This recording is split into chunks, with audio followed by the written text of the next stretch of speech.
大家好，欢迎来到快乐手工。朋友们看到我用网格材料哈，我常用的呢是白色的和黑色的。这个网格材料挺好用的哈，它的孔洞直径呢是4毫米，手感呢也是偏硬的一种。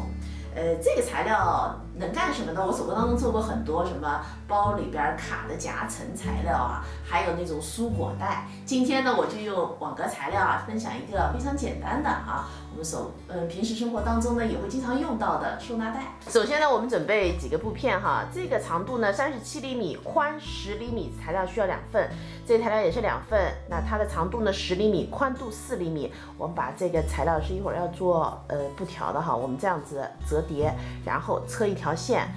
这2块面料的两端呢，我们也是折叠2次，每次呢5毫米，我们车一条线。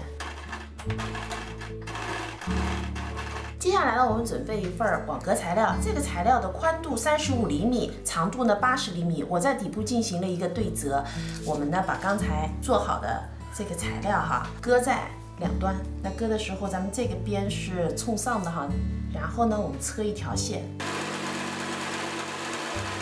接下来呢，我们把这个圆点材料这样翻过来，然后在这边呢烫进一个缝缝，然后把它折下来。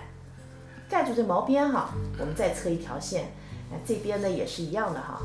接下来呢，把整块材料对折，底部折上来8厘米，然后把先前做好的布条呢对折，塞在底部的位置。那对面还有一根，我们车上2条侧边，车的时候啊，咱们不要车到头哈，只车网格部分。现在呢，我们把材料翻到正面，我们刚才做的是反面哈。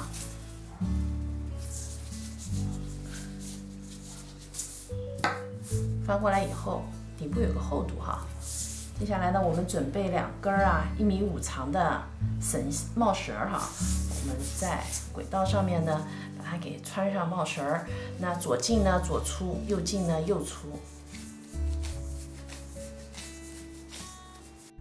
两边抽绳呢，咱们就装好了。接下来抽绳的两端呢，我们固定在刚这个做的布畔上面哈。我们这样子打个结。现在收纳口袋呢，咱们就做好了。我呢是用来收纳我们家孩子这个球的哈，他出门的话这样一背，是不是也很方便？这个材质啊，我觉得比面料做收纳口袋呢更合适，因为这个材料剪开以后，它是边上是不卸的，就不用数边了。那咱们车的时候呢，最好是车2道线哈。这期视频内容啊就是这些了，感谢您花宝贵的时间来看我的视频，记得要帮忙点赞哦。咱们下期再见。